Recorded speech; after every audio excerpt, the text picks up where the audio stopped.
ప్రభు వలన మనం కొంతమంది దేవుని వాక్యం నుండి హెబ్రీలకు రాసిన పత్రిక 6వ అధ్యాయము తీసుకుందాం.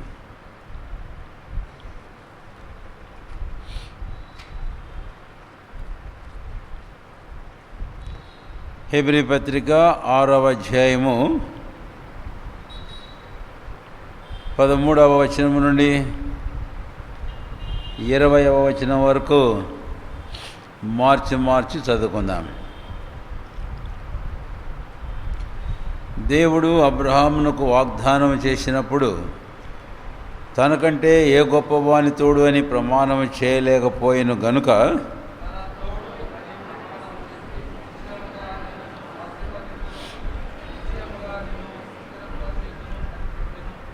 ఆ మాట నమ్మి అతడు ఓర్పుతో సహించి ఆ వాగ్దాన ఫలము పొందెను.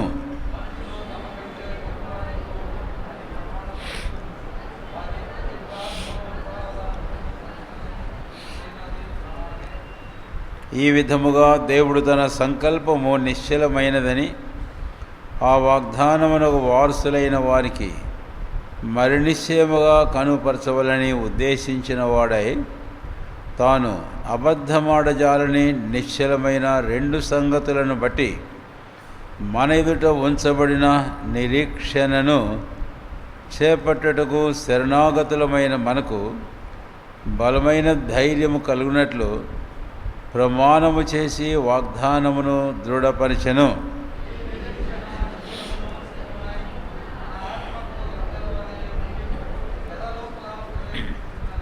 నిరంతరము మెల్కీసెదెకు క్రమము చొప్పున ప్రధాన యాజకుడైన యేసు అందులోనికి మనకంటే ముందుగా మన పక్షమున ప్రవేశించెను. 7వ అధ్యాయము అందరము కలిసి 18 అలాగూ 19 వచనాలు చదువుకుందాం. అందరము కలిసి హెబ్రీ పత్రిక 7వ అధ్యాయము 18, 19 వచనాలు చదువుకుందాం. ఆ ధర్మశాస్త్రము దేనికి సంపూర్ణ సిద్ధి కలగచేయలేదు గనుక ముందియబడిన ఆజ్ఞ బలహీనమైనందునను నిష్ప్రయోజనమైనందునను అది నివారణ చేయబడి ఉన్నది. అంతకంటే శ్రేష్టమైన నిరీక్షణ దాని వెంట ప్రవేశపెట్టబడిను. దీని ద్వారా దేవుని యొద్దకు మనము చేరుచున్నాము. ప్రభు తన వాక్యాన్ని మనకు ఆశీర్వదించునుగాక. ప్రార్థన చేసుకుందాం. ప్రేమ కలిగిన మా తండ్రి, ఇంతవరకు మిమ్మల్ని ఆరాధించి ఘనపరిచినట్లుగా మాకు అనుగ్రహించిన ప్రశస్తమైన సమయానికై మీకు స్తోత్రాలు చెల్లిస్తున్నాం. నిశ్చయముగా మీ నామం సకల ఆశీర్వచన స్తోత్రములకు మించిన ఘనమైన నామం. ఈరోజు నాటి నామధారులుగా మమ్మల్ని మీరు చేసి ఆ నామమందున దీవెనలు మా జీవితాల్లో మాకు అనుగ్రహించి వాటన్నిటికీ మమ్మల్ని మరి పాత్రులుగా చేసి దయలు తండ్రి, ఈ ఉదయకాలమందు భక్తుల సమూహంలో ఇక్కడే కాదు చెదిరి ఉన్న సకల పరిశుద్ధులతో కలిసి మేమును మిమ్మల్ని ఆరాధించి ఘనపరచినట్లుగా అనుగ్రహించిన ప్రశస్తమైన సమయానికై స్తోత్రాలు. మా ఆరాధన స్తుతి స్తోత్రములను మీరు అంగీకరించు ప్రభువా. మా మధ్యలో మీరు ఉంచిన ఈ బలను బట్టి మీకు స్తోత్రాలు చెల్లిస్తున్నాం. అందు యోగ్యంగా పాలు పొందరికై మమ్మల్ని మీరు సిద్ధపరచు. మీరు మాకు అనుగ్రహించిన శ్రేష్టమైన దివ్యమైన గ్రంథం 66 పుస్తకాలతో పరిశుద్ధ గ్రంథం బైబిల్ను బట్టి స్తోత్రాలు. నిశ్చయముగా ఇటు ఆజ్ఞలు, కట్టడలు, శాసనములు, నీతి విధులు, ఉపదేశములు, వాక్యము, వాగ్దానములు కలిగిన ప్రపంచములో మేము కాక మరి ఎవరు లేరు. అందుకై మిమ్మల్ని ఆరాధించి మిమ్మల్ని ఘనపరుస్తున్నాం. మా గమనాధించిన ఈ వాక్య భాగంలో నుంచి మీ ఆత్మ ద్వారా మాతో మాట్లాడండి. మమ్మల్ని మీరు ఖాళీ చేయం. మీ రక్తంతో మమ్మల్ని కడుగు. మా మనస్సులు మీరు తెరువు. మా చెవులను మీరు తెరువు, మీ స్వరం వినట్లు. తండ్రి, మీ అభిషేకాన్ని, మీ ఆత్మ నింపుదలను మా మీద కోరుతూ మీకు అప్పగించుకుంటూ యేసు వారి శ్రేష్టమైన నామమును స్తుతించి ప్రార్థించి వేడుకొనుచున్నాము తండ్రి. ఆమేన్.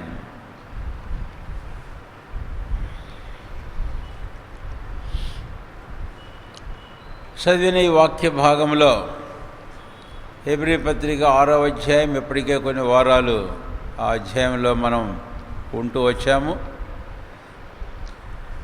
6వ అధ్యాయం పోయిన పర్యాయం మనం చూసినప్పుడు ఈ 6వ అధ్యాయం అంతటినీ 2 భాగాలుగా మనం తలంచాం. ఒకటి, చాలా కఠినమైన హెచ్చరికలు, గద్దింపులు అనేది ఒక భాగం. ఇవి వారిని కొన్ని పర్యాయములు చాలా అధైర్యపరిచి దుఃఖపరిచేవిగా ఉండొచ్చును. కానీ అయితే ఇలాంటి హెచ్చరికలు, వార్నింగ్స్ అనేది దేవుని వాక్యంలో గద్దింపులు అనేవి నిశ్చయముగా మేలు కొరకయ్యాయి.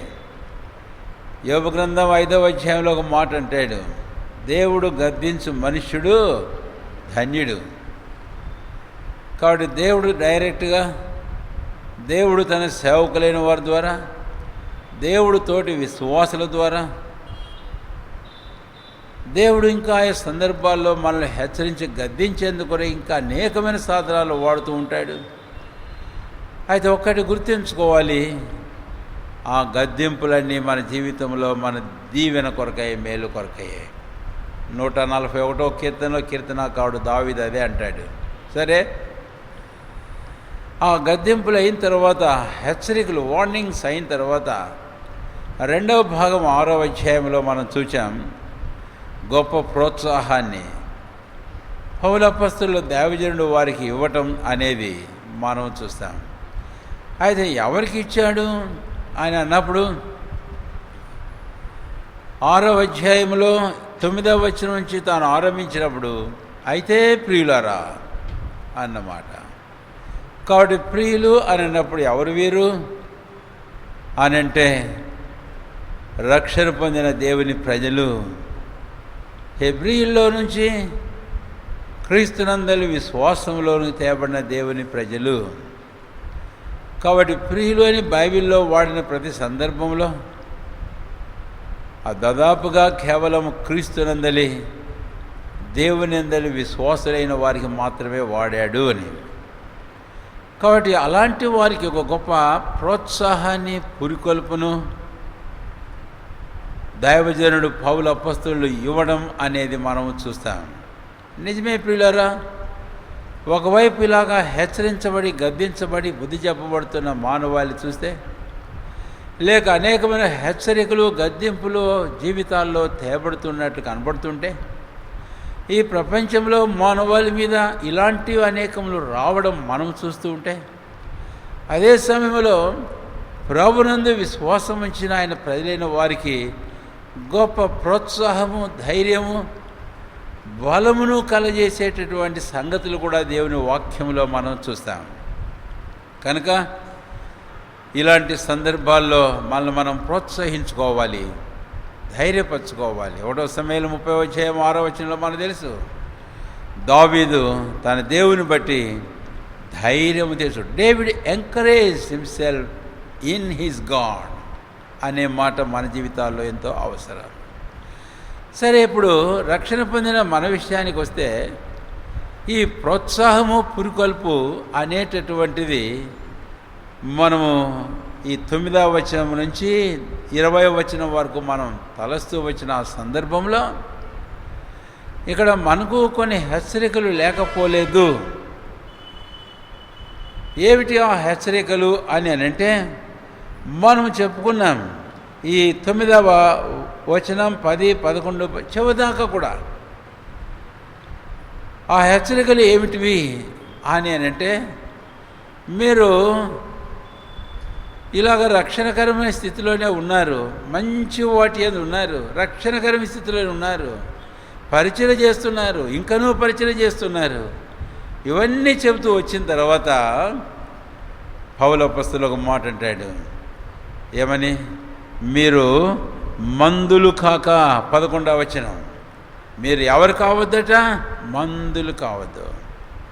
కాబట్టి ఇది రక్షణ పొందిన దేవుని ప్రజలమైన మనకు కూడా ఒక హెచ్చరిక. అంతేకాదు, హెచ్చరిక కొన్నిసార్లు గద్దింపుకు పోతుంది, గద్దింపు మరికొన్నిసార్లు శిక్షకు పోతుంది అని నేను చెప్పాను పోయినసారి కూడా. కనుక వార్నింగ్స్ మన హెబ్రీ పత్రిక ఎన్నో చూస్తాం, బైబిల్ అంతట్లో అనేకలు చూస్తాం. కాబట్టి మొదటిది వార్నింగ్, ఆ హెచ్చరిక. రెండవది వార్నింగ్ లక్ష్యం చేస్తే మంచిదే, వార్నింగ్ అని లక్ష్య పెట్టకపోతే గద్దింపు. Next step is going to be the rebuke. ఆ గద్దింపు ఎలాగుంటుందో మనకు తెలుసు. కొన్నిసార్లు కొంతమందిని హెచ్చరిస్తాం, వాళ్ళు అర్థం చేసుకోకపోతే గద్దిస్తాం. ఆ గద్దింపు ఇంకా కొంచెం కఠినంగా, కొంచెం నొప్పి, మనసులో బాధ కలగజేస్తే ఉంటుంది ఎదుటోనికి. అంతేకాదు, దానికి కన్నా లోపడకపోతే శిక్ష, అంటే చేసేజ్మెంట్ అని ఈ హెబ్రీ పత్రికలోనే 12వ అధ్యాయానికి మనం వెళ్ళినప్పుడు 6వ వచనం నుంచి మనం మాటలు చూస్తాం. కాబట్టి హెచ్చరిక, గద్దింపు, శిక్ష. అయితే ఆ శిక్షలన్నీ మళ్ళీ హెచ్చరికలు కానీ, గద్దింపులు కానీ, శిక్షలు కానీ, ఇవన్నీ ప్రభువైన దేవుడు మన మీద ఆయన మనల్ని అసహించుకొని తృణీకరించి కాదు, ఆయన మనల్ని ప్రేమించి. ఈ హెచ్చరికలన్నీ ఆయన మనల్ని నిరాకరించి తృణీకరించడానికి కాదు, మనల్ని స్వీకరించడానికి కొరకాయి. అర్థమవుతుందా? స్వీకరించడానికి. Not to reject and despise, but to accept, to receive. అంతేకాదు, ఎవరిగా, దేని కొరకు అని అంటే మనకు మేలు కలుగుటకు అంటాడు హెబ్రీ పత్రిక 12వ అధ్యాయంలో. మనకు మేలు ఏంటి మేలు?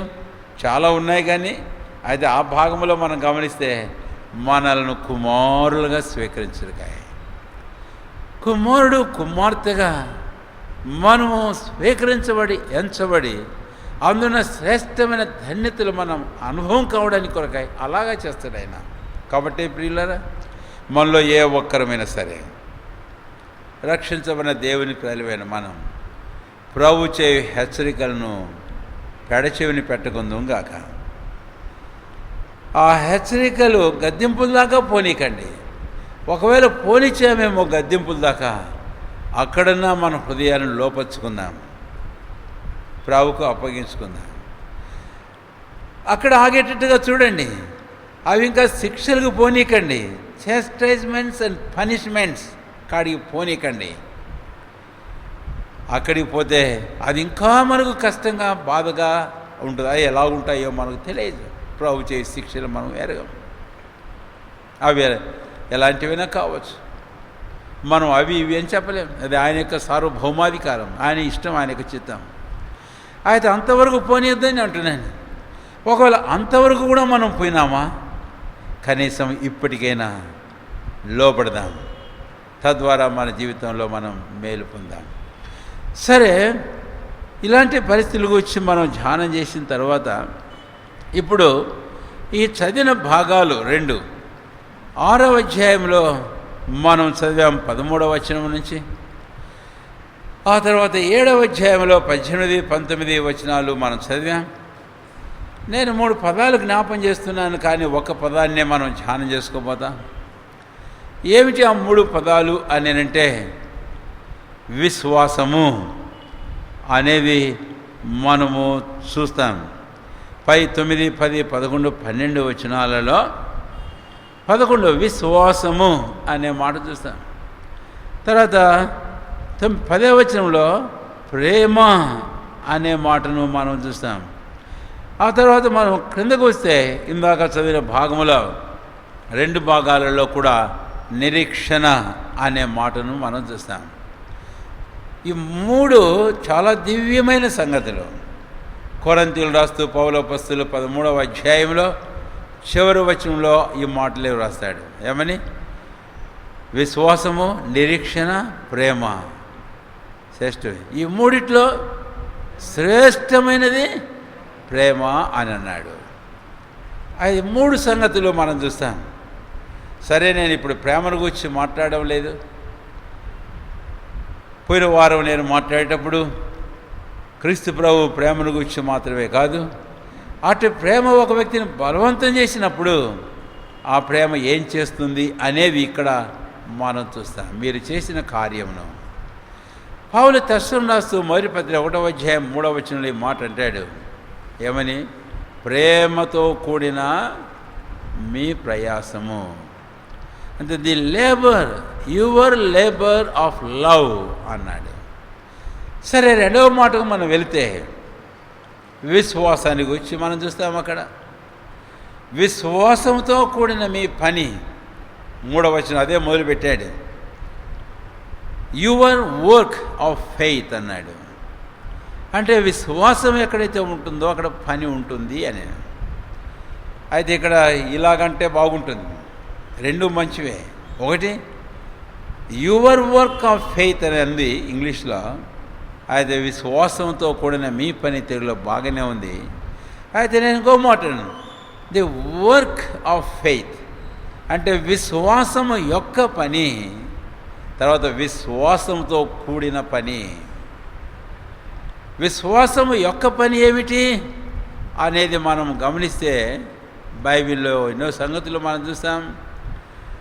విశ్వాసము యొక్క పని పాప క్షమాపణ, విశ్వాసం యొక్క పని దేవునితో సమాధానపరచడం, విశ్వాసం యొక్క పని నీతిగా తీర్చడం, విశ్వాసం యొక్క పని రక్షణ కార్యం చేయడం, విశ్వాసం యొక్క పని నిత్య జీవాన్ని తీసుకొని రావడం, విశ్వాసం యొక్క పని మరణములోంచి జీవములోనికి దాటించడం, విశ్వాసం యొక్క పని దేవుణ్ణి సంతోషపరిచినట్లుగా చేయడం, ఇంకా ఎన్నో సంగతులు. సరే, అటు విశ్వాస తన జీవితంలో కలిగి ఉన్నప్పుడు, అటు విశ్వాసం ఒక వ్యక్తి తన జీవితంలో కలిగి ఉన్నప్పుడు విశ్వాసంతో కూడిన పని కూడా ఉంటుంది. అంటే ఆ విశ్వాసం నాకుంది కాబట్టి నేను ఈ పని చేస్తా. యాకోబు అన్నాడు ఏమని? క్రియలు లేని విశ్వాసము మృతం. ఒక వ్యక్తి అనొచ్చు, ఆయన ప్రభు నమ్ముకున్నా, నేను రక్షణ పొందినా, నేను దేవుని బిడ్డను, ఎన్నేళ్ళయింది, మంచిదే కాదనిలే, నిజమే, నువ్వు ప్రభు నమ్ముకున్న మాట వాస్తవమే. అయితే అటు విశ్వాసం నమ్మకం నీలో ఉందంటే, యాకోబు అంటాడు, నాలో ఒకడన్నాడట, నాలో విశ్వాసం ఉంది అని అంటే, వాడు తన విశ్వాసాన్ని ఎలాగా తెలియపరుస్తున్నాడు అని అంటే క్రియల మూలంగా. కాబట్టి విశ్వాసంతో కూడిన మీ పని, యువర్ వర్క్ ఆఫ్ ఫెయిత్. విశ్వాసం ఉంటే ఆ విశ్వాసం తగిన నీ పని అనేది ఉండాలి అని పౌలు చెప్పడం, యాకోబు ఆయన తన పత్రికలో వ్రాయడం మనం చూస్తాం 2వ అధ్యాయంలో. ఒకవేళ నేను విశ్వాసని చెప్పుకుంటూ తగిన క్రియలు మన జీవితాల్లో లేకపోతే మన విశ్వాసం కేవలం మృతమే. అందుకనే ప్రియులారా, నేను విశ్వాసిని అని మనం చెప్పుకుంటుంటే కాదనం. నేను మొదటి భాగంలో కొన్ని మాటలు చెప్పా. విశ్వాసం యొక్క పని ఏమిటో అది దేవుడు నీ జీవితంలో చేశాడు. అయితే అటు విశ్వాసం యొక్క పని నీ జీవితంలో అయినాక, ఒక విశ్వాసం అయినాక ఆ విశ్వాసంతో కూడిన పనులు కనపడాలి. కాబట్టి అది అబ్రహాము జీవితంలో మనం చూస్తాం, భక్తుల జీవితాల్లో మనం చూస్తాం, ఆ తర్వాత హేబెల్లో అంతకంటే ముందే చూస్తాం, నోవహులో చూస్తాం, తర్వాత భక్తులందరిలో కూడా మనం చూస్తాం. కాబట్టి ఒక్కసారి మనల్ని పరీక్షించుకుందాం. నిశ్చయముగా క్రీస్తునందలి నా విశ్వాసం యొక్క పని నా జీవితంలో జరిగింది నాకు తెలుసు. అలాగైతే క్రీస్తునందలి నేను కలిగిన ఆ విశ్వాసం, అటు విశ్వాసంతో కూడిన పని నా జీవితంలో ఉందా అని. పనులు లేని విశ్వాసం కేవలం మృతమే. అందుకే విశ్వాసం జీవించుచున్నామన్న పేరు మనకు ఉందేమో కానీ మృతులమైతే ఎలాగూ అని. అయితే 3వ పదానికి మనం రావాలి. అదే మన ముఖ్యమైనటువంటి పాఠం. 3వ పదం ఏంటి అని అంటే, తెస్సలోనికీయులకు రాసిన మొదటి పత్రిక 1వ అధ్యాయం 3వ వచనం చూస్తే, నిరీక్షణతో కూడిన ఓర్పు అని అన్నాడు. అందుకనే మనం చదివిన భాగానికి మనం వస్తే 13వ వచనం నుంచి 20వ వచనం వరకు 18, 19 వచనాలలో నిరీక్షణ గూర్చి మనము చూస్తాము అని. ఇప్పుడు ఈ నిరీక్షణ అనేది ఏమిటి అనంటే దాదాపుగా విశ్వాసం అనేది ఏమిటో నిరీక్షణ అనేది కూడా ఆ భావాన్ని మనకు చూపిస్తుంది అని. సూచన వాటి కొర విషయంలో ఎవడు నిరీక్షిస్తాడు, సూచన వాటి కొరకు ఎవడునూ నిరీక్షించడు అని. ఏమైతే చూడలేదో అలాంటి వాటి కొరక ఏం చేస్తాం మనం చెప్పండి, నిరీక్షిస్తాము అని. ఇద్దరు వ్యక్తులు ఉన్నారు. ఒక వ్యక్తి వస్తాడు వస్తాడు వస్తాడు అని ఏం చేస్తుంటాడు, నిరీక్షిస్తూ ఉంటాడు. ఆ వ్యక్తి వచ్చిన తర్వాత రాకముందు ఏమంటాడు, I hope to see you, I hope to meet you అంటుంటాడు. అయితే వచ్చిన తర్వాత ఏమంటాడు, ఐ హోప్ అంటాడా, అనడిక. కాబట్టి అది నిరీక్షణ అని అంటే అని. సరే, ఇప్పుడు ఆ నిరీక్షణ విషయానికి మనం వస్తే లోకంలో స్వభావ సిద్ధముగా మానవులు నిరీక్షణ లేనివారు అని. ఎఫెసీయులకు రాసిన పత్రిక 2వ అధ్యాయము దయచేసి రండి. పౌలు అపోస్తలుడు ఎఫెసీయులకు రాస్తూ ఈ మాట అంటాడు. 2వ అధ్యాయము ఎఫెసీయులకు రాసిన పత్రిక 12వ వచనం. ఆ కాలమందు ఇశ్రాయేలుతో సహపౌరులు కాక పరదేశులను, వాగ్దాన నిబంధనలు లేని పరిజనులను, నిరీక్షణ లేనివారును, లోకమందు దేవుడు లేనివారునైన క్రీస్తుకు దూరస్తులైంటారని మీరు జ్ఞాపకము చేసుకొనడి అని. ఆ కాలమందు అని ఎవరికైతే వ్రాస్తున్నాడో పౌలు అపోస్తలుడు ఆ ఎఫెసీలో గత కాలాన్ని గురించి మాట్లాడుతున్నాడు. ఏ కాలం ఆ కాలము? 2వ అధ్యాయం 1వ వచనం అంటాడు, మీరు లేక 5వ సరేలేండి అక్కడేం పర్లేదు, 2వ అధ్యాయం 1వ వచనాన్ని మనం వస్తే అక్కడ అంటాడు, మీరు మీ అపరాధముల చేతను పాపముల చేతను చచ్చిన వారై ఉండగా. 5వ అధ్యాయానికి మనం వచ్చినట్లయితే కనుక ఒక పదం వాడతాడు, అందుకే ఇందాక తటపటాయించా. 5వ అధ్యాయము క్షమించండి 2వ అధ్యాయము అదే భాగంలో కింద భాగానికి మనం వస్తే కనుక 2 దయచేసి 2వ వచనం, వాటిని చేయిచూ ఉన్నారు. ఆ చివరి భాగం, మునుపు నడుచుకొంటిరి. మునుపు అంటే ఆ కాలం. కాబట్టి ఆ కాలం ఏమిటి అని అంటే, ఒకటి ఎఫెసీయులు ప్రభువైన క్రీస్తుని ఎరగని కాలం. రెండవది ఆ కాలం ఎలాంటిది అని అంటే, అది వారు తమ పాప అపరాధముల చేత శరీరం యొక్క మనిషి యొక్క కోరికలు నెరవేర్చుకొనుచు జీవించుచూ వచ్చిన కాలం. తర్వాత మూడవదిగా ఒక మాట చెప్పాలి.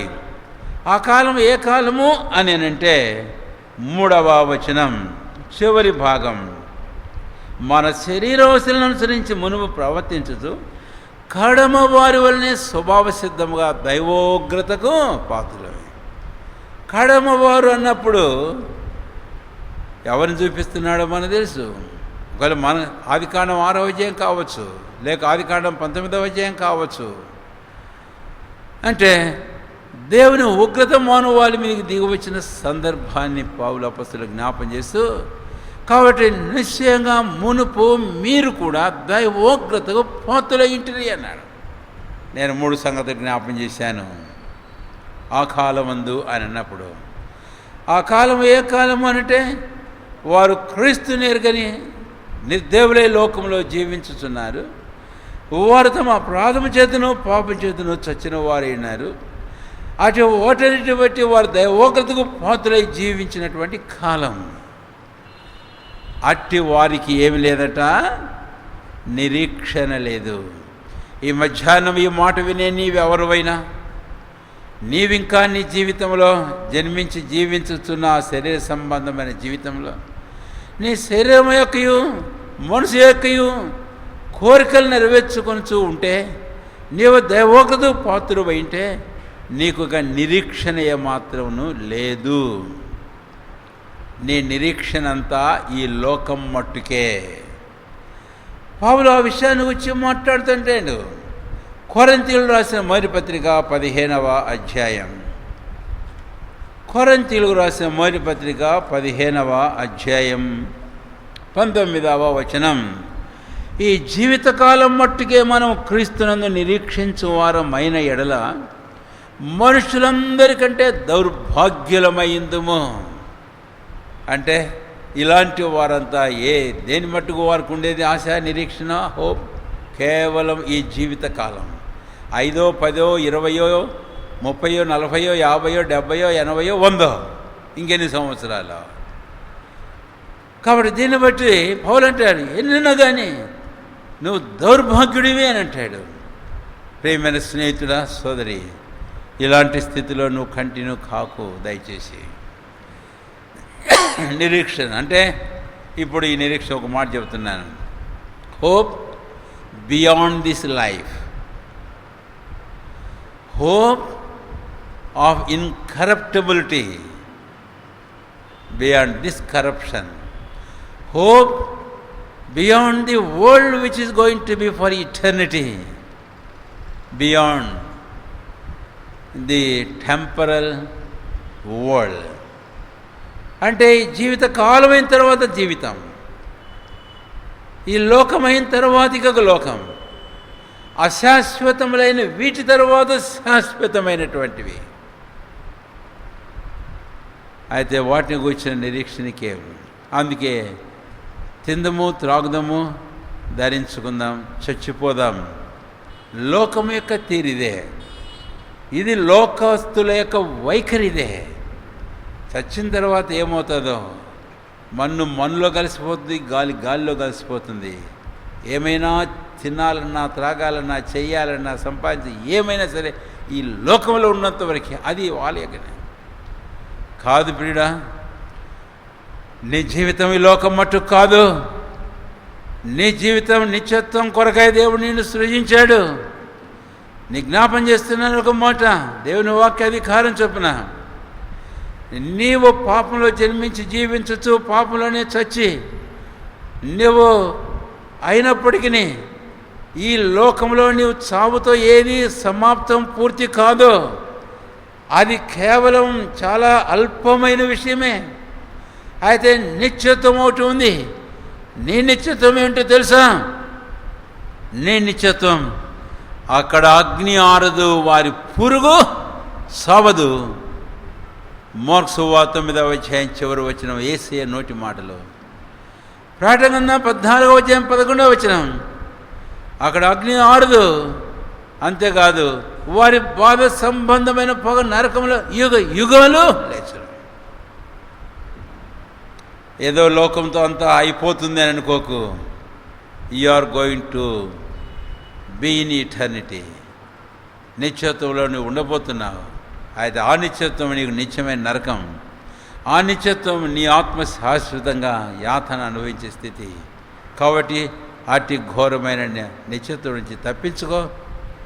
నిత్యమైన దేవుని రాజ్యమును గూర్చి, నిత్యమైన మహిమను గూర్చి, ఆ నిత్యమైన రక్షణను గూర్చి, నిత్యమైన దైవికమైన పరసంబంధమైన శ్రేష్టమైన దీవెనల గురించి తలంచు.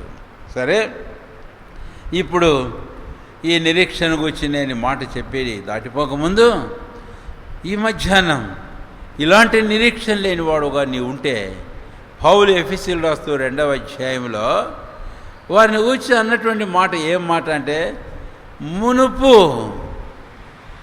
మీరు ఏమై ఉంటిరట? నిరీక్షణ లేని వారునై ఉంటిరి, దేవుడు లేని వారునై ఉంటిరి, క్రీస్తుకు మీరు దూరస్తులై ఉంటిరి. ఇదంతా ఎప్పుడు అనేనంటే మునుపు నిరీక్షణ లేని వారును. అయితే ఇప్పుడు వారిని గురించి పౌలు ఏమంటాడు మరి? నిశ్చయంగా వారు శుభప్రదమైన నిరీక్షణను కలిగిన వారు అని అన్నాడు. అందుకనే ఇప్పుడు ఒక మాట జ్ఞాపం చేసి నేను ముందుకు వెళ్తాను. హోషేయ గ్రంథం 2వ అధ్యాయం 15వ వచనానికి మనం వస్తే పాత నిబంధనలో చూడండి. దానియేలు గ్రంథం తర్వాత హోషేయ గ్రంథం 2వ అధ్యాయము 15వ వచనం. అక్కడ నుండి దాన్ని తోడుకొని వచ్చి దానికి ద్రాక్ష చెట్ల నిత్తును ఆకోరు శ్రమగల లోయను నిరీక్షణ ద్వారముగా చేసేదను. ఇక్కడ 2 దివ్యమైన సంగతులు మనం చూస్తాం. ఒకటి ఆకోరు, రెండవది ఒక ద్వారము అని. The valley of Achor for a door of hope. అంటే ఆకోరు లోయను నిరీక్షణ ద్వారంగా చేస్తా అన్నాడు. ఆకోరు అనేటప్పటికీ మనకు గుర్తొస్తాడు ఆ మనిషి ఎవరు? ఈ ఆకోరు అనే పదంలోనే ఆకాన్ అనే పదం, ఆకాన్లో ఆకోరు చూస్తాం. ఈ రెండిటి పేరు దాదాపుగా ఒకే అర్థం కలిగిన పేర్లు. ఆకాను అనగా బాధపరచువాడు అని అర్థం, ఆకోరు అనగా బాధ అని అర్థం, అంతే, దాదాపుగా ఒకే. కాబట్టి ఆకాన్ ఏం చేశాడో మనకు తెలుసు. శపితమైన దాన్ని తాను ముట్టుకోవడం వలన ఆఖరికి తేలాడు ఫలానా ఓడని. అప్పుడు దేవుడు అన్నాడు, ఆయన ఆ స్థలాన్ని తీసుకుని వెళ్ళి రాళ్ళు రుబ్బి చంపండి అని. అప్పుడు శపితమైంది మీ మధ్య నుంచి మీరు తొలగిస్తే నేను మీ ప్రార్థన వింటా, నేను మీతో ఉంటా, నేను మీకు సహాయం చేస్తా, మీ శత్రువు నేను మీకు విజయం ఇస్తా, లేకపోతే లేదన్నాడు యెహోషువతో. ఇంకెందుకు నువ్వు తలమోపుకొని ప్రార్థన చేస్తావు, లేచి వెళ్ళు. ఆఖరికి అల్టిమేట్గా ఏం జరిగిందంటే ఆకాను ఆకోరు అనే ఆ స్థలానికి తీసుకుని అక్కడికి పోయిన తర్వాత దానికి శ్రమ పెట్టిన బాధ పెట్టిన వాడిని బాధపరిచి చంపిన తర్వాత దానికి ఆకోరు లోయ అని పేరు వచ్చింది. ఒకసారి చెప్పనా ఈ మాట, ఇది నీ విషయంలో కూడా నిజమే. నీవు ఒకటి నిశ్చయముగా నీ అవిధేయత హృదయ కాఠిన్యాన్ని బట్టి, తిరుగుబాటు చేయని స్వభావమును బట్టి నీవింకను ప్రభువైన యేసు క్రీస్తు వారిని అవమానపరుచుచున్నావు, నీవు ఇంకనూ సిలువ వేయుచున్నావు. అంతేకాదు, రెండవది ఆయనను సిలువ వేయడమే కాదు, అది నీ జీవితంలో నీకు ఆకోరు శ్రమగల అనుభవం స్థితి. ఇంకెంతకాలం ఉంటావు? ఈ లోకం మట్టికే కాదు ఈ బాధ, లోకం విడిచిన తర్వాత నిత్యమైనటువంటి యాతన. అయితే అలాంటి నీ జీవితంలో ఇదిగో ఈ ఆకోరులోను ఒక నిరీక్షణ ద్వారముగా చేయాలని కోరుతున్నాడు. అక్కడ ఇంగ్లీష్లో for a door of hope అని ఉంది. యాక్చువల్గా ఒరిజినల్ లాంగ్వేజ్ నుంచి భాషాంతరానికి మనం వస్తే కనుక ఈ ఆకోర్ అనే ఒక లోయ దేవుడు ఏం చేస్తాడంటే he makes to swing open the door of hope. అంటే ఇలాంటి శ్రమ గల లోయను హఠాత్తుగా ఆయన అంటే ఒక తప్పించుకునే ఒక ద్వారమును తెరవజేస్తాడంట సడన్గా. Make it swing open the door of hope. కనుక ఆకోరు శ్రమగల లోయను ఆయన నిరీక్షణ ద్వారంగా చేశాడు. ఇప్పుడు ఎలాగ చేశాడో మనకు తెలుసు. మన ప్రభువైన యేసుక్రీస్తు వారు తాను వెళ్ళి ఆకోరు లోయలోనికి తాను మనందరి పక్షంగా శిలువ బోధ అనుభవించి ఆ ప్రభువైన క్రీస్తు మరణ పుస్తకం పునరుత్థానం ద్వారా ఆయన తల్లి విశ్వాసం ఉంచు వారిని ఇలాంటి ఆకోరులోంచి ఆయన విడిపించాడు. కాబట్టి నీ కొరకై now what is the door of hope is nothing none but the Christ only. ఏమిటి ఇప్పుడు నిరీక్షణ ద్వారం అనంటే ప్రభువైన యేసు క్రీస్తు వారు మాత్రమే. అందుకే అన్నాడు, నేనే మార్గమును, నేనే సత్యమును, నేనే జీవమును. ఇరుగు మార్గమును ప్రవేశించుడి, జీవమునకు పోవు మార్గం ఇరుకు. కాబట్టే ఈ మధ్యాహ్నం అటు ప్రభువైన క్రీస్తు నీ కొరకై తెరిచిన ఆ నిరీక్షణ ద్వారాన్ని ఆయనే నీకు నిరీక్షణ ద్వారం ఏంటుండగా రా ఆయన ద్వారా లోపల ప్రవేశించు. యోహాను సువార్త 10వ అధ్యాయం 9-10 వచనాలు నేనే ద్వారమును, గొర్రెలకు పోవటు ద్వారము నేనే. నా ద్వారా ఎవడైనా లోపల ప్రవేశించినలా వాడు ఏమవుతాడట? రక్షించబడతాడు. దేవుని స్తోత్రం. ఈ మధ్యాహ్నం ఇది నీ అనుభవంగా ఉండును గాక. ఈ సమయంలో ఈ మాట వినే నీవెవరైనా ప్రభు నిన్ను కనికరించి నీతో మాట్లాడుతుంటుండగా, నీ ఆకోరు శ్రమలోని నిరీక్షణ ద్వారంగా ఆయన తెరవజేసి ఉంటుండగా, ఆయనే ప్రభు అయిన క్రీస్తు ఆ నిరీక్షణ ద్వారం. రాను ఆయన ఇందులో విశ్వాసంతో లోపల ప్రవేశించు, ఈ రక్షణ నీ జీవితంలో పొందు అని. ఇప్పుడు హెబ్రీ పత్రికకు మనం వెళ్తే రండి దయచేసి హెబ్రీ పత్రిక 6వ అధ్యాయం. హెబ్రీ పత్రిక 6వ అధ్యాయము. 6వ అధ్యాయము హెబ్రీలకు రాసిన పత్రిక. మనము 13 నుంచి 14, 18 వరకు నిరీక్షణను గూర్చి మనం చూస్తాము. ఆ నిరీక్షణ గురించి మాట్లాడేటప్పుడు 17, 18 వచనాలకు మనం వద్దాం. ఆ 17, 18 వచనాలలో చివరి భాగం నేను చదువుతున్నాను. క్షమించండి, 19వ వచనం. ఈ నిరీక్షణ నిశ్చలమును స్థిరమునై మన ఆత్మకు లంగరు వలె ఉండి తెరలోపల ప్రవేశించుచూ ఉన్నది. ఈ నిరీక్షణ మన ఆత్మకు లంగరు వలె ఉండి ఏం చేస్తున్నట్టండి? తెరలోపల ప్రవేశించుచూ ఉన్నది అని. ఈ భాగంలో నిరీక్షణకు వచ్చి పౌలు అపొస్తలులు మాట్లాడేటప్పుడు అబ్రాహామును జ్ఞాపకము చేస్తూ ఉన్నాడు అని. అబ్రాహామును జ్ఞాపకం చేసేటప్పుడు అబ్రాహామునకు దేవుడు చేసిన వాగ్దానాన్ని జ్ఞాపకం చేశాడు. వాగ్దానమే కాదు, మరొకటి నేను మీకు జ్ఞాపకం చేస్తున్నాను. ఇక్కడ దయచేసి గమనించండి. 16వ వచనం. మనుషులు తమ కంటే గొప్పవాని తోడని ప్రమాణము చేతురు అని. ఆ తర్వాత క్రిందకు మనం వస్తే 17, 18 వచనాల్లో తాను అంటే దేవుడు అబద్ధమాడజాలని నిశ్చలమైన 2 సంగతులు బట్టి అన్నాడు. 2 సంగతులు ఏంటి? ఆ 2 సంగతులు అని అంటే వాగ్దానము ఒకటి, ప్రమాణము ఒకటి అని. దేవుడు అబ్రహామునకు వాగ్దానం చేశాడు, దేవుడు అబ్రహాముతో ప్రమాణము చేశాడు. వాగ్దానము, ప్రమాణము అనే 2. ఈ 2 ఎలాంటివి అనేది ఇక్కడ మనం గమనించినట్లయితే అవి 2 నిశ్చలమైనవి. అవి 2 ఎలాంటివి అంటే చెప్పండి? నిశ్చలమైనటువంటివి. అందుకని ఆ మాట మనం చూస్తాం.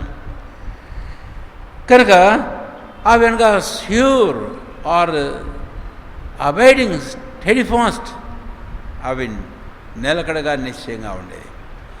ఎందుకు అవి అంత ఖచ్చితంగా నిశ్చయంగా ఉంటాయి, నిశ్చలంగా ఉంటాయి? ఎందుకు అని అంటే ఆ వాగ్దానం ఎవరు చేశారు, ఆ ప్రమాణం ఎవరు చేశారు అని అంటే దేవుడే చేశాడు. అందుకు అని దేవుడు ఎలాగైతే ఆయన సత్యవంతుడో ఆయన మాట కూడా అలాగే సత్యమైంది. దేవుడు ఎలాగ నిరంతరం ఉంటాడో ఆయన వాక్యం కూడా నిత్యము నిలిచేది. 1 Peter 1వ అధ్యాయం చివరిలో మనం చూస్తాం. So God is eternal and the word which went forth out of his mouth is also eternal. నిత్యమైనది. దేవుడు నిత్యుడు. తర్వాత దేవుడు సెలవిచ్చిన మాట కూడా నిత్యమైనది, నిలిచి ఉండేది. అది నిశ్చయమైనది అనే మాట జ్ఞాపకం చేస్తున్నాను. కాబట్టి వాగ్దానము, ప్రమాణము అబ్రహామునకు దేవుడు చేశాడు. ఆ వాగ్దానము, ప్రమాణము అబ్రహామునికే కాదు, మనము క్రిందకు వచ్చినట్లయితే అదే భాగములో 17వ వచనం, ఈ విధముగా దేవుడు తన సంకల్పము నిశ్చలమైనదని ఆ వాగ్దానమునకు వారసులైన వారికి మరి నిశ్చయముగా కనపరచు. అబ్రహాము ఒక్కడే కాదు, దావీదు ఒక్కడే కాదు. ఈరోజు మనము కూడాను, ఇందాక నేను ఎఫెసీ పత్రిక 2వ అధ్యాయం మీకు జ్ఞాపం చేశాను, 12వ వచనం. ఆ 12వ వచనంలో ఇశ్రాయేలుతో సహపౌరులు కాక వాగ్దాన చెప్పండి మీరు, వాగ్దాన నిబంధన అంటే మీకు వాగ్దానాలు లేవు, ప్రమాణము లేదు. అలాంటి వారు మీరు. అయితే ఇప్పుడేమైంది? ఎఫెసీ 3వ అధ్యాయము 6వ వచనానికి వచ్చినట్లయితే అలాంటి ఎఫెసీ లేని వారిని ఉద్దేశించి ప్రస్తుతం పౌలు వారికి రాసేటప్పుడు రాస్తూ ఏమంటాడు అని అంటే, ఇప్పుడు మీరు వాగ్దానములలో పాలివారునైనా, నేను ఒక మాట చెప్పాను, 3 మాటలు ఉన్నాయట. Now you are made partakers of the promises and even the oaths. వాగ్దానములు ప్రమాణములలో మీరు పాలివారైనారు కనుక ఇప్పుడు క్రీస్తు యేసులో వాగ్దానాలన్నీ నాడు అబ్రాహామీయే కాదు, దావీదే కాదు, భక్తులందరి కాదు, ఈరోజు క్రీస్తు యందు విశ్వాస రక్షించబడిన నీకు నాయి మనవైన ఈ వాగ్దానాన్ని పేతురు అపొస్తలుడు కూడా అన్నాడు. కాబట్టి ఇప్పుడు ఈ వాగ్దానాలన్నిటి విషయానికి మనము వస్తే కనుక అబ్రహామును గూర్చి ముందు రండి. 6వ అధ్యాయము హెబ్రీ పత్రిక 13. దేవుడు అబ్రహామునకు వాగ్దానం చేసినప్పుడు తనకంటే ఏ గొప్పవాని తోడు అని ప్రమాణం చేయలేకపోయిను కనుక తన తోడు అని ప్రమాణం చేశాడు. ఏంటి ఆ ప్రమాణము? నిశ్చయముగా నేను నిన్ను ఆశీర్వదింతును, నిశ్చయముగా నిన్ను విస్తరింపజేస్తును అని చెప్పాను అని. మనం ఈ మధ్య కాలంలో వాక్య పరిచయను మనం చేసుకున్న ఆ సందర్భంలో నేను మత్తయి సువార్త 16వ అధ్యాయం 3వ వచనంలో చివరి భాగం, కాలంలో సూచనలు మీరు వివేచింపలేరు అని చెప్పి 24వ అధ్యాయం మత్తయి సువార్త 2, 3, 4 వచనాలలో శిష్యులు అడిగిన 3 ప్రశ్నలకు ఇవి ఎప్పుడు జరుగును, నీ రాకడ ఎప్పుడు, సూచనలేవి, యుగ సమాప్తికి సూచనలేవి అడిగిన ప్రశ్నలకు జవాబుగా అదే 24వ అధ్యాయంలో అంజూరపు చెట్టును గూర్చి ఒక ఉపమానం నేర్చుకోండి అని చెప్పాడు యేసయ్య. ఆ అంజూరపు చెట్టును గూర్చి నేను మాట్లాడేటప్పుడు అబ్రాహామును గూర్చి మీకు నేను జ్ఞాపకం చేశాను. సువిస్తారంగానే మనం ఆ సంగతులు ధ్యానం చేస్తూ వచ్చాము. కాబట్టి అబ్రాహామునకు 3 వాగ్దానాలు చేశాడని నేను మీకు చెప్పా ఒక పాఠంలో. అంటే ఒక్క పాఠంలో అది ఒక పాయింట్ నేను మీకు చెప్పా. ఆ 3 వాగ్దానాలలో ఏంటివి అని అంటే, ప్రామిస్ ఆఫ్ ది ల్యాండ్, ఆ తర్వాత ప్రామిస్ ఆఫ్ ది సీడ్. నేను అంతవరకు చెబుతున్నాను. అది అంటే అందుకే ఆ దేశాన్ని గురించి పరిశుద్ధాత్ముడు రాసేటప్పుడు వాగ్దత్త దేశము అన్నాడు. కాబట్టి దేవుడు అబ్రాహామునకు దేశాన్ని గురించి వాగ్దానం చేశాడు, స్వాస్థ్యాన్ని గురించి వాగ్దానం చేశాడు. తర్వాత సంతానాన్ని గురించి దేవుడు వాగ్దానం చేశాడు. సరే, ఈ 2 పదాలకు దగ్గర మనం కాస్త ఆగితే అబ్రాహాము జీవితాన్ని మనం కొంచెం చూడాలి. ఆది కాండానికి మనం వెళితే 12వ అధ్యాయంలో నేను చెప్పిన 3 సంగతులు మీరు చూస్తారు. ఇప్పుడు అక్కడ దేవుడు వాగ్దానం చేసిన తర్వాత 13వ అధ్యాయం అయింది, 14వ అధ్యాయం అయింది, 15వ అధ్యాయానికి వచ్చింది. 15వ అధ్యాయానికి వచ్చిన తర్వాత దేవుడు అబ్రాహామునకు ప్రత్యక్షమై ఒక మాట అన్నాడు. 1, 2, 3 ఏమని? అబ్రామా అనగా చిత్తం ప్రభు అన్నాడు. అప్పుడు అన్నాడు ప్రభు అని దేవుడు, నేను నీ కేడమును నీ బహుమానము అత్యధికమగును అన్నాడు. అప్పుడు అబ్రాహాము స్పందన ఏంటండి చెప్పండి? అబ్రాహాము స్పందన ఏంటి? అయ్యా, నీవు నాకు ఏమిస్తే ఏమి, నాకు ఎందుకు ఇదంతా ఇస్తావు, ఇంకా నాకేం అక్కర్లేదు, ఎందుకంటే నాకు వారసుడు లేడు కదా, నా ఇంటి పెద్దదాసుడైనటువంటి ఎలియాజరైన ఆస్తికి ఏమవుతాడంట? వారసుడవుతాడు అన్నాడు. అప్పుడు ప్రభు అన్నాడు, కాదు, నిశ్చయముగా నేను నీకు సంతానమును ఇస్తాను అన్నాడు. అయితే అబ్రాహాం ఏం చేశాడని చెప్పండి. 15వ అధ్యాయం అయిపోయింది. అయితే 16వ అధ్యాయంలో ఏం జరిగిందో మీకు తెలుసు కదా. 16వ అధ్యాయంలో ఏం జరిగింది అని అంటే, అబ్రహాము శారా మాట విని హాగరును తనకు భార్యనుగా తీసుకున్నాడు. శారా తనకు భార్య అబ్రాహామునకు. అయితే శారా ప్రోత్సాహం చేత హాగరు, దాసైన హాగరును అబ్రహాము తనకు భార్యగా తీసుకున్నాడు. తీసుకోవడం ద్వారా ఇష్మాయేలును కన్నాడు. ఇది దాదాపుగా 86 సంవత్సరాల వయస్సులో జరిగింది అబ్రహాము జీవితంలో. అప్పటి నుంచి ఇక 17వ అధ్యాయం ప్రారంభం కావడానికి ఆదికాండం 13 సంవత్సరాలు పట్టింది. ఎన్ని సంవత్సరాలు పట్టింది? 13 సంవత్సరాలు. అప్పుడు దేవుడు అబ్రహామునకు ప్రత్యక్షమయ్యాడు. అబ్రహామునకు ప్రత్యక్షమై అబ్రహాముతో ఒక మాట అంటాడు. రండి దయచేసి ఆదికాండం 17వ అధ్యాయం. అబ్రహ్మ, నేను సర్వశక్తి గల దేవుడను అన్న తర్వాత 2వ వచనం, క్షమించండి, అబ్రహాం 99 ఏళ్ళ వాడైనప్పుడు, అంటే దాదాపు 86 సంవత్సరాల వయసులో జరిగింది అది. ఆ తర్వాత దాదాపు 13 సంవత్సరాలు మనం కౌంట్ చేస్తే 99 సంవత్సరాలు అవుతుంది. లెక్క పొరపాటు చెప్పా. ఇప్పుడు దేవుడు అబ్రహామును ప్రత్యక్షమై మళ్ళీ సంతానాన్ని గురించి మాట్లాడుతూ ఉన్నాడు. నేను అబ్రహాముకి ఏం చెబుతాడు? చాలా విచారకరమైన విషయం.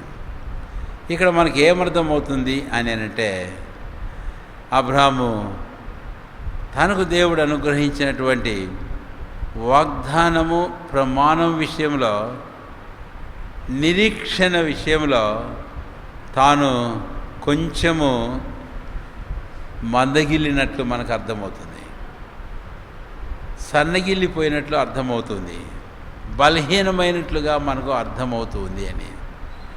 అంటే కొంతమందికి ఒక వాక్యం గుర్తొస్తుంటుంది, నేను వస్తాను అక్కడికి. ఇదే కాబోలైతే అనుకున్నాడు, హాగరుని తీసుకున్నాడు, ఇష్మాయిలు పుట్టాడు, సంతానం అని అనుకున్నాడు.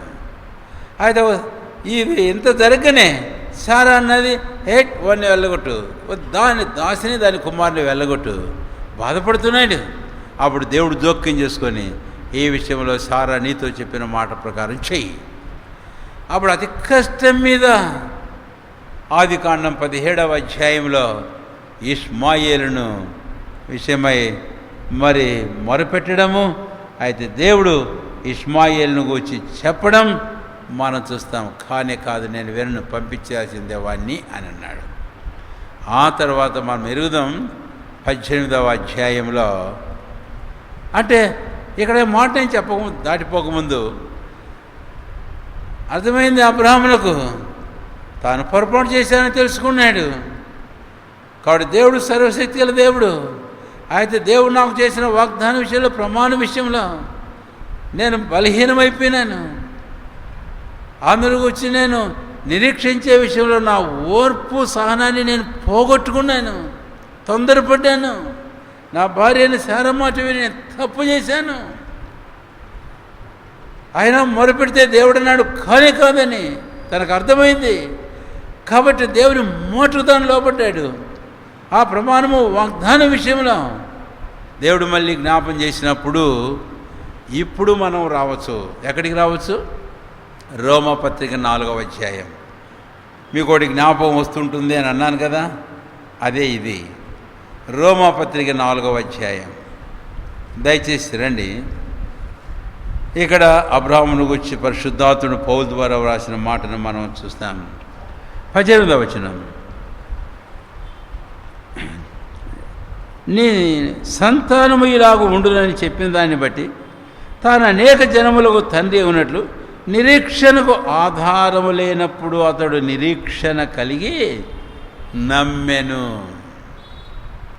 ఇప్పటికి కూడా లేదు, ఇంకా నిరీక్షణకు ఆధారం లేదు. కనీసం 86 సంవత్సరాల వయసులో ఏమన్నా అంతో ఇంతో ఉండేదేమో, కానీ అయితే 99కి వచ్చాడు. తన భార్య కూడా దాదాపు 90 సంవత్సరాలకు వచ్చింది. కాబట్టి గర్భం ఉడిగిపోయిన పరిస్థితులు వారిద్దరి జీవితాల్లో చూస్తాము. అయితే 18వ అధ్యాయంలో ప్రభువైన దేవుడు ఆదికాండంలో మరలా వచ్చి దారిన పోతూ ఆ తర్వాత అబ్రహాము శారాలు ఇచ్చిన ఆతిథ్యాన్ని స్వీకరించినప్పుడు వారు మోటన వచ్చే ఈ సంవత్సరం నీ భార్య శారా నీకు ఒక కుమారుని కంటుంది అన్నాడు. ఇప్పుడు అందు విషయమై రోమా 4వ అధ్యాయము మనం చదివినటువంటి వచనం కనుక ఆ తర్వాత అంటాడు, అబ్రహాము విశ్వాస విషయంలో ఏం చేయలేదంటండి చెప్పండి, సందేహించక. రండి రోమాపత్రిక 4వ అధ్యాయం 20, రోమా 4వ అధ్యాయము 20వ వచనం. అవిశ్వాసం వలన దేవుని వాగ్దానమును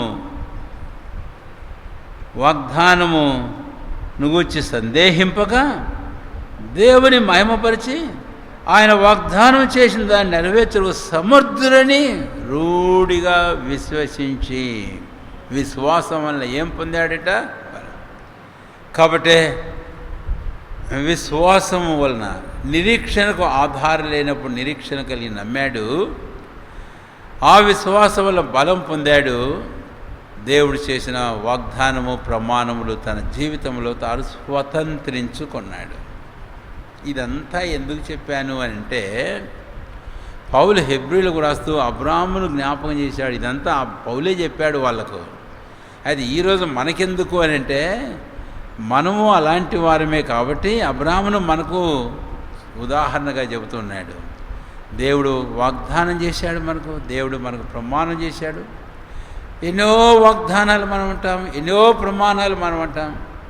అంతేకాదు ప్రభు మనకు అనుగ్రహించాడు శ్రేష్టమైన అవన్నీ క్రీస్తులో అవును ఆమెనట్టుగా ఉన్నాయి. 2 కొరింథీ 1వ అధ్యాయం 20వ వచనం. అయినా సరే చాలాసార్లు శారా ప్రేరేపణ, అబ్రహాం యొక్క ప్రేరేపణ, లేకపోతే హవ్వ యొక్క ప్రేరేపణ, లేకపోతే కనుక సప్పీరా యొక్క ప్రేరేపణ, అన్ని యొక్క ప్రేరేపణ, లేకపోతే కనుక యెజబెల్ యొక్క ప్రేరేపణ, లేకపోతే స్వయం ప్రేరేపణ ఏశావు. లోకము ఒక పూట కూడు మనకు ఇచ్చే ప్రేరేపణ కొన్నిసార్లు మన జీవితాలలో అనేక సార్లు అబ్రహాముకు వలె మనము కూడా బలహీనమై ఇలాంటి వారి ప్రేరేపణకు మనం లోబడిపోయినటువంటి వారమై మన జీవితంలో కానివి చేస్తున్నాం. తొందరపాటు చర్యలు, తద్మూలంగా కలిగిన నష్టాలు అనేకములు. అబ్రాహాము అందుమూలంగా తాను చేసిన పొరపాటు, తాను చేసిన నష్టం. అందుకే బైబిల్ స్టడీస్లో ఆ మాట నేను జ్ఞాపం చేశాను. The great mistake made by this great man of God. ఈ గొప్ప దైవజనుడు చేసిన గొప్ప పొరపాటు తప్పిదం అని నేను చెప్పాను కూడా. దాని ద్వారా కలిగిన నష్టం చాలా భయంకరమైంది. రక్షించబడిన ప్రభు బిడ్డ జాగ్రత్త. వాగ్దానాలు ప్రమాణాల విషయంలో ప్రభు అయిన దేవుడు మనతో ఏమి సెలవిచ్చాడో, ఏం మాట్లాడుతున్నాడో దాని విషయంలో, మనకు ఆయన అనుగ్రహించిన నిరీక్షణ విషయంలో మనం ఏమాత్రం కూడా బలహీనలు కాకుందాముగా. కానీ ఇప్పుడు అబ్రాహామును గురించి ఆ మాట చెప్పిన తర్వాత ఇప్పుడు అబ్రాహామును గురించి మరలా 2వ తలంపున మనం చూసాం కదా. కాబట్టి అప్పుడు అబ్రాహాం విశ్వాసం వల్ల బలం పొందాడు. నిరీక్షణకు ఆధారం లేనప్పుడు నిరీక్షణ కలిగి నమ్మాడు. కాబట్టి అబ్రాహాము దేశాన్ని స్వతంత్రించుకున్నాడు. అబ్రాహాము సంతానమును పొందాడు. ఆ సంతానం ముందు భూలోక వంశంలోని ఆశీర్వదించబడి చెప్పిన 3వ ఆశీర్వాదమే, 3వ ప్రామిస్ ఏంటంటే the promise of the blessing, promise of the land, promise of the seed, promise of the blessing. అది నేను బైబిల్ స్టడీలో మీకు చెప్పాను.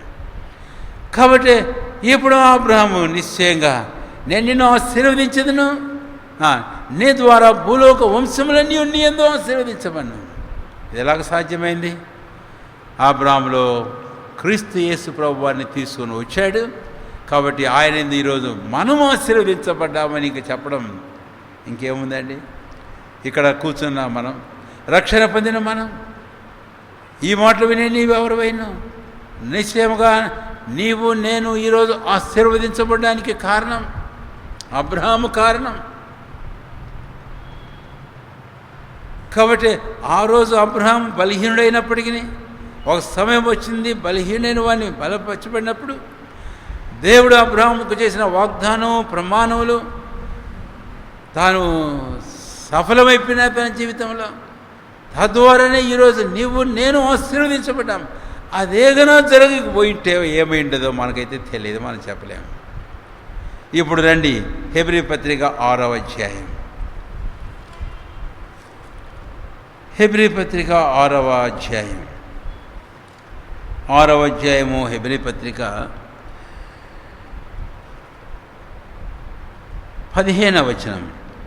ఆ మాట నమ్మి అతడు ఓర్పుతో సహించి ఆ వాగ్దాన ఫలము పొందెను. అతడు ఓర్పుతో సహించి ఆ వాగ్దాన ఫలమును పొందాడు. కాబట్టి వాగ్దాన ఫలం పొందడానికి అబ్రహాము తన జీవితంలో తనకి ఏం అవసరమైందంటే చెప్పండి, ఓర్పు అవసరమైంది అని. కనుక నిశ్చయంగా మన జీవితాల ఓర్పు మనకు అవసరము అని మనము పొందుతాం ఆ వాగ్దానాలు ప్రమాణాలు నిశ్చయంగా.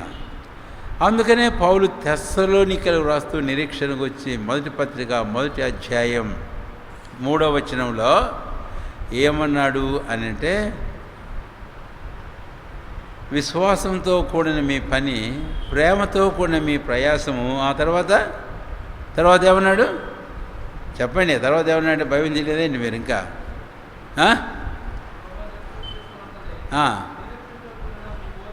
ఓర్పు, మీకు ఓర్పు ఉంది కాబట్టి అయ్యా మీరు ఓర్చుకుంటున్నారు. ఎందుకుంది ఆ ఓర్పు అంటే మీకు ఒక నిరీక్షణ ఉంది కాబట్టి ఆ నిరీక్షణతో కూడిన ఓర్పు. ఇంత ఓర్చుకుంటున్నారు కాబట్టి మీకు నిరీక్షణ అనేది. కాబట్టి ఓర్పు పరీక్ష ఓర్పు పరీక్ష ఏం చేస్తుందంట? నిరీక్షణను కలగజేస్తుంది. రోమా 5వ అధ్యాయం 2వ పేతురు 1వ అధ్యాయంలో కూడా మనం చూస్తాం ఆ మాటలు. కనుకనే ఇప్పుడు అబ్రహాం యొక్క సహనం, అబ్రహాం యొక్క ఓర్పు మళ్ళీ జ్ఞాపం చేస్తున్నాను. 99 ఏళ్ళలో ఆ మాట అన్నాడు. అయితే ఆ తర్వాత దేవుడు అబ్రహామునకు సంతానాన్ని దయచేశాడు. అంతవరకు ఓర్పు, విశ్వాసం కలిగి ఉన్నాడు, ఓర్పు కలిగి ఉన్నాడు, అంతవరకు సహనము కలిగి ఉన్నాడు. ఇక నేను యోబు యొక్క ఓర్పును సహనాన్ని గురించి మీకు చెప్పక్కర్లే. 5వ అధ్యాయంలో 17వ వచనం అనుకుంటాను, యాకోబు పత్రికలో మీరు యోబు యొక్క సహనమును ఎరుగుదురు కదా అని అంటాడు. కనుకనే ఆయన ఓర్పునకును సహనానికి మాదిరి అబ్రహాం, ఓర్పుకు సహనానికి మాదిరి మనకు యోబు, ఓర్పుకు సహనానికి ప్రభువైన క్రీస్తు మనకు మాదిరి.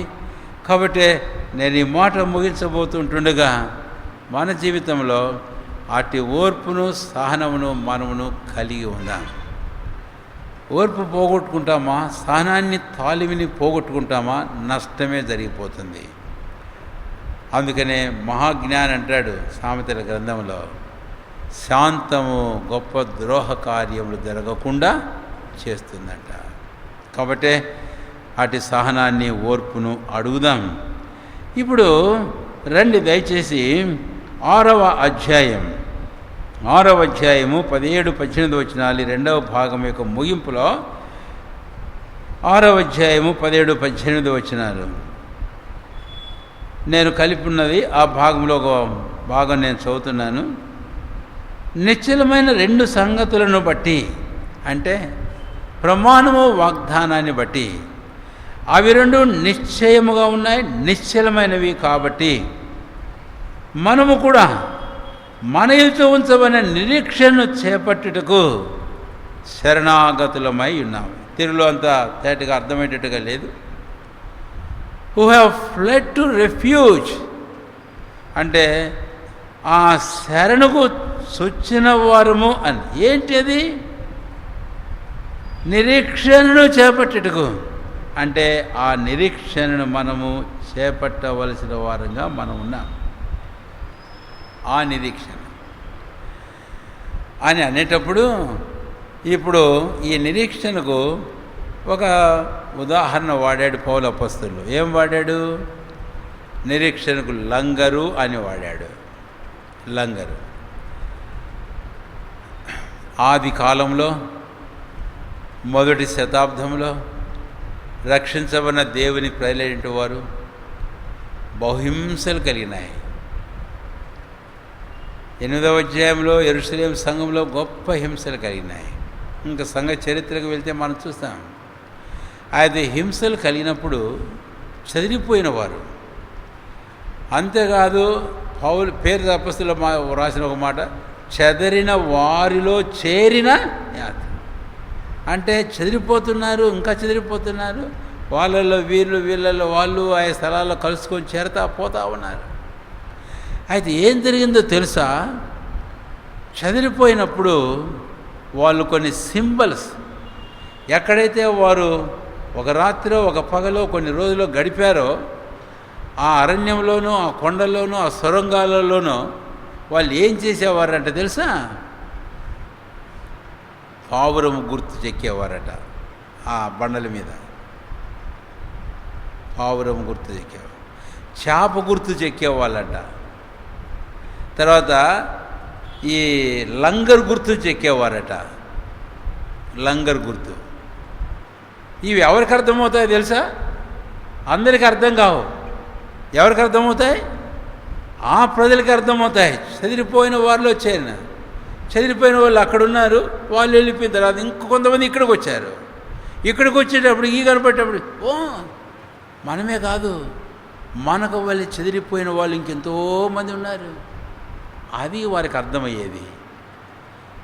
కాబట్టి ఆ లంగర్ ఒకటి ఏం చూపిస్తుంది అని అంటే, ఇప్పుడు ముందు చేప ఏం చూపిస్తుంది అని అంటే, చేప వరదకు ఎదురు ఈత్తుంది. అది చేప సంగతి. మీకు తెలుసు అనుకుంటే చాలామందికి. వరద ఇటుపోతుంటే వరదకు పోదు చేప, వరదకు ఎదురుపోతుంది. ఇది క్రైస్తవ జీవితం అని ఒక ఉపదేశం. అంతేకాదు పావురం ఏం చూపిస్తుంది? నిష్కపటమైనది. ఇలాంటి పరిస్థితులన్నింటి కూడా వెళ్ళేటప్పుడు నిష్కపటంగా జీవిద్దాం. ఎలాంటి లోకము శరీరము ఇలాంటి వాడికి తావి ఇవ్వకూడదు. పవిత్రంగా జీవిద్దాం. ఆ ఉపదేశం సందేశాన్ని ఇస్తుంది. అంతేకాదు లంగర్ గుర్తు ఏం చూపిస్తుంది? ఇవన్నిటి కూడా వెళ్దాం. దేవుడు మనకు ఒక నిరీక్షణ ఉంచాడు. అటు నిరీక్షణ గలవారు ఇవన్నీ మనం సహించుకుందాం, ఓర్చుకుందాం అన్నటువంటి ఒక ఉపదేశాన్ని వారికి వదిలిపెడుతున్నాయి. ప్రియులారా, ఈరోజు బండల మీద కాదు, వాక్యంలో వ్రాయబడింది. దైవాత్మ ద్వారా ప్రేరేపించబడి ప్రవక్తలు లేక అపస్తులు రాశారు, సువార్తికులు. ఓ దీవెన గ్రంథం మనకు అర్థమయ్యే భాషలో మనకి ఇవ్వబడింది. ఇంత తేటగా మనం చదువుకుంటున్నాం. మరింత పరిశుద్ధాత్ముడు ఇంత విపులంగా మనకు బోధిస్తూ ఉన్నాడు. అంతేకాదు మనకంటే ముందున్న వారి జీవితాలు ఇలాగ ఉన్నాయన్న సంగతి మనకు అర్థమవుతుంటుండగా నిశ్చయంగా మనం ఎంత ధన్యులం. కాబట్టే ఇప్పుడు ఆ నిరీక్షణను మనం గట్టిగా ఏం చేయవలసిన వారుగా ఉన్నా చెప్పండి, చేపట్టాలి అని. ఆ నిరీక్షణ మనం గట్టిగా చేపట్టాలి. కాబట్టి ఓర్చుకుందాం, సహనం కలిగి ఉందాం, వీటన్నిటిని తాలుకుందాం. ఈ నిరీక్షణ గల వారమే మన జీవితంలో మనం ముందుకు పోదాం. ఇప్పుడు ముగింపుకు 3వ తలంపుకు నేను వస్తున్నాను. రండి దయచేసి హెబ్రీ పత్రిక 6వ అధ్యాయం 6వ అధ్యాయము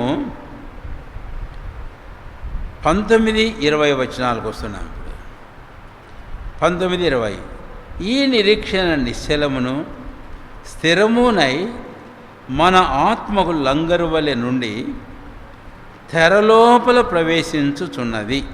ఇప్పుడు 20వ వచనం బాగా గమనించిన జాగ్రత్తగా నేను అడుగుతాను మిమ్మల్ని. నిరంతరము మెల్కీసెదెకు క్రమము చొప్పున ప్రధాన యాజకుడైన యేసు అందులోనికి మనకంటే ముందుగా మన పక్షమున ప్రవేశించెను. ఇక్కడ ఒక పదం ఉంది. ఆ పదం యొక్క అర్థమే భావమే 20వ వచనంలో మనం చూస్తాం. ఏమిటి ఆ పదం? ఏమిటి ఆ పదం? చెప్పలే. ఏమిటి ఆ పదం? తెర లోపల. తెర లోపల అదే పదం కింద లేదు కానీ 20వ వచనంలో.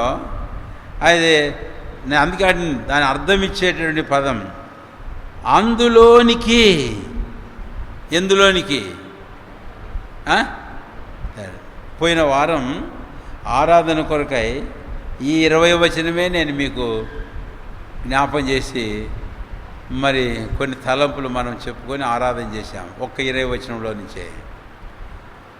కాబట్టి తెర లోపల 19లోనేమో తెర లోపల, 20వ వచనంలోనేమో అందులోనికి, అంటే ఆ తెర లోపలికి ఆయన వెళ్ళాడు. 19వ వచనంలో తెర లోపలికి వెళ్ళింది ఏంటి అని అంటే చెప్పండి ఏంటట? ఈ నిరీక్షణ నిశ్చలమును స్థిరమునై మన ఆత్మకు లంగరవలని తెర లోపల ప్రవేశించుతున్నది. తెర లోపలికి వెళ్ళిపోయింది. ఏంటి వెళ్ళిపోయింది అంటే నిరీక్షణ. అయితే 20వ వచనానికి వచ్చిన తర్వాత ప్రభువైన యేసుక్రీస్తు వారు ఆ తెర లోపలికి తాను వెళ్ళాడు. ఇప్పుడు నేను ఒక చిన్న ఉదాహరణ జ్ఞాపం చేస్తున్నాను. లంగరు అని అన్నారు కాబట్టి నేను చీరాల్లో దాదాపు 15.5 సంవత్సరాలు సేవ చేశాను. సముద్రంతో కొంత బాగా పరిచయం ఉంది.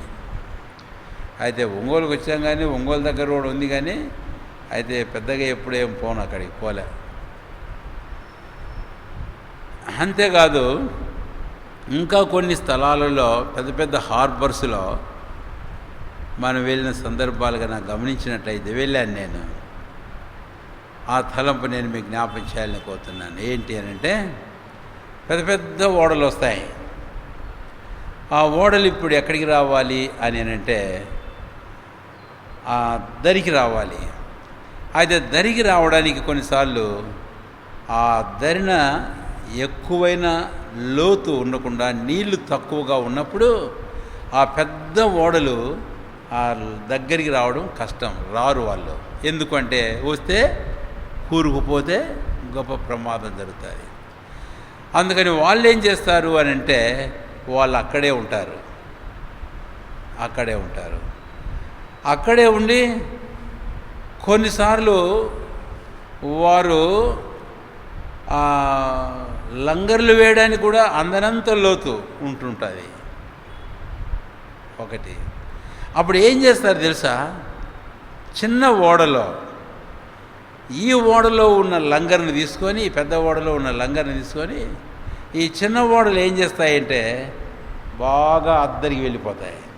బాగా అద్దరికి వెళ్ళిపోయిన తర్వాత అక్కడ ఆ లంగర్లు వేస్తాయి. అది ఈ లంగర్ చిన్న ఓడ లంగర్ కాదు. ఈ ఓడ లంగర్ ఈ లంగర్ ఏ లంగర్? అది పెద్ద ఓడ లంగరు. ఆ లంగర్ తీసుకొచ్చి ఇక్కడ వేసేస్తే ఈ లంగర్ బాగా ఇసుకలో కూరుకుపోతాయి.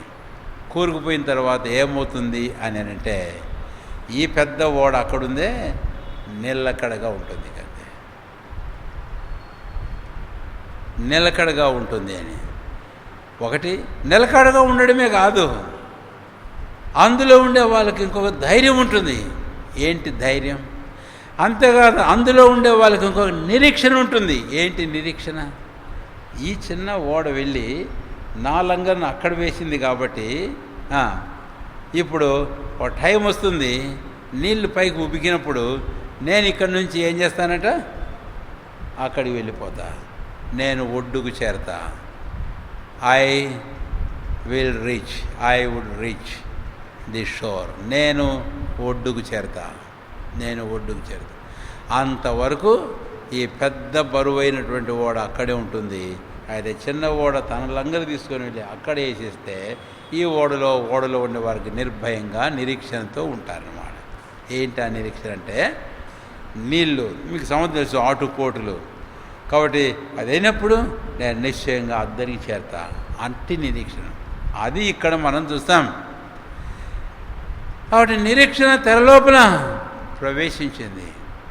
తెరలోపల ప్రవేశించింది కాబట్టి ఎలాగా లంగర్ వలె మన ఆత్మకు లంగర్ వలె ఆ నిరీక్షణ తెరలోపల వెళ్ళింది. మనకంటే ముందు మనమేమో ఇంకా తెర యువతలే ఉన్నాం.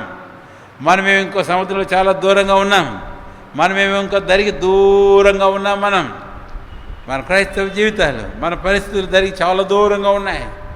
అయితే నాకు ఒక్కటి తెలుసు, ఆ నిరీక్షణ తెర లోపలి వెళ్ళిపోయింది. 20 వచ్చానికి వస్తే కనుక అక్కడ మనం చూస్తాం, ఆ యేసు తెర లోపలికి వెళ్ళిపోయాడు. ఆయన అక్కడ ఉన్నాడు. కాబట్టి నాకు తెలుసు, నేను ఇంక ఈ సముద్రంలో ఖచ్చితంగా ఎన్ని ఉడుకుదుడుకులున్నా ఈ లోకంలో నేను ఎంతవరకు నిలకడగా ఉంటా. అంతేకాదు, ఖచ్చితంగా ఒక దినాన నేను ఎక్కడ చేరుతానట, దరికి నేను చేరుతా. అది ఇక్కడ మనం చూస్తాం. ఈ నిరీక్షణ మన ఆత్మకు ఎలాగుందంటే చెప్పండి, లంగరు వలె ఉంది అని. అందుకనే ప్రభువైన యేసుక్రీస్తు వారు ఆయన మనకు మహిమ నిరీక్షణ, ఆయన తెరలోపల ప్రవేశించాడు. ఆ నిరీక్షణ మన ప్రభు. కొలస్సీ 1:27 Christ the hope of glory. క్రీస్తు మనకు మహిమ నిరీక్షణయై ఉన్నాడు అని. కనుకనే ప్రియులారా, ఇలాగా మన జీవితంలో అట్టి మన ప్రభువైన యేసుక్రీస్తు వారిని మనం చూద్దాం. అదిగో మన లంగర్ అక్కడుంది, మన నిరీక్షణ అక్కడుంది. నిరీక్షరైన మన ప్రభు అక్కడున్నాడు. ఆయన ఆల్రెడీ తెరలోపలి వెళ్ళిపోయాడు. ఆయన పరలోకంలో తండ్రి యొద్ద మనకు ఉన్నాడు. కాబట్టి నిశ్చయంగా ఈ లోకపడి సముద్రంలో ఎంత లోతున ఎంత దూరంగా మనం ఉన్నా నాకు ఒక ధైర్యం ఉంది, నాకు ఒక నిరీక్షణ ఉంది, నాకు ఒక బలం ఉంది. ఎందుకంటే నా లంగరు అక్కడ ఉంది. కాబట్టి నేను ఏమాత్రమును అధైర్యపడను. కనుకనే ఈ నిరీక్షణ గలవారమై మనం ప్రభు మహిమ కొరకే మన జీవితాలలో ముందుకు సాగిపోదాం. కనుక అటు నిరీక్షణ బట్టి అబ్రహాము వెళ్ళిపోయాడు. అటు నిరీక్షణ బట్టి మోషేని 2 దైవజనులు జ్ఞాపం చేయడం చాలనుకుంటాను నేను. అందుకని అది హెబ్రీ పత్రికలో ఉన్నాం కాబట్టి 11వ అధ్యాయంలో అబ్రహామును గురించి ఏం రాయబడింది అంటే, దేవుడు దేనికి శిల్పి నిర్మాణకునైనాడో పునాదులు గల ఆ పట్టణం కొరకు ఎదురు చూస్తున్నాడు. లంగరు వేశాడు, ఎదురు చూస్తూ ఉన్నాడు. అదే మోషేని గురించి మనం చూస్తాం. పరలోకము నుంచి కలుగు బహుమానమే తన దృష్టి ఉంచాడు. లంగర్ అక్కడుంది కాబట్టి ఈ లోకంలో అన్నిటినీ అనుభవించాడు. కాబట్టి ఈరోజు మన జీవితంలో కూడా ఆ శ్రేష్టమైన రమ్యమైన దేశం, అలంకరించబడిన రాజు, ఆ మంచి భూమి, అదిగో అక్కడ మన నిరీక్షణ ఉంది. అక్కడ మన పేరు రాయబడింది. అక్కడ మన పౌరత్వం ఉంది. అక్కడ మన ప్రభువైన క్రీస్తు ఉన్నాడు. మనకంటే ముందుగా ఆయన వెళ్ళాడు. కాబట్టి మన లంగర ఆడుంది. పరం కదిలితే కానీ నేను కదలను. అర్థమైందా? పరం కదిలే పనే లేదు. నేను ఈ లోకంలో ఎన్ని పరిస్థితులు నేను కదలను. ఎందుకు? నా నిరీక్షణ తెర లోపల ఉంది. నా నిరీక్షణ లోకం మట్టుకు కాదు. చాలాసార్లు లోకం మట్టుకు విశ్వాసంగా మనం నిరీక్షిస్తే మన ధోనిలు కదులుతూనే ఉంటాయి. మన జీవితాలు అటు ఇటు కొట్టుమిట్టాడుతూనే ఉంటాయి. కాదు, చూడు, లోకం మట్టుకు నిరీక్షణ కాకుండా లోకం ఆవలు చూడు. నీ లంగర్ ఎక్కడుందో చూడు. నీ నిరీక్షణకు ఆధారమైన ప్రభు ఎక్కడున్నాడో చూడు. కాబట్టి నీ దృష్టి అక్కడ ఉంచు. అందుకే పౌలన్నాడు 12వ అధ్యాయంలో, విశ్వాసం కర్తయు దాన్ని కొనసాగించువాడునైనా ఎవరి వైపు? యేసు వైపు చూడు. అలాగూ చూస్తూ నీ జీవితంలో ముందుకు సాగిపో. ప్రార్థన చేసుకుందాం.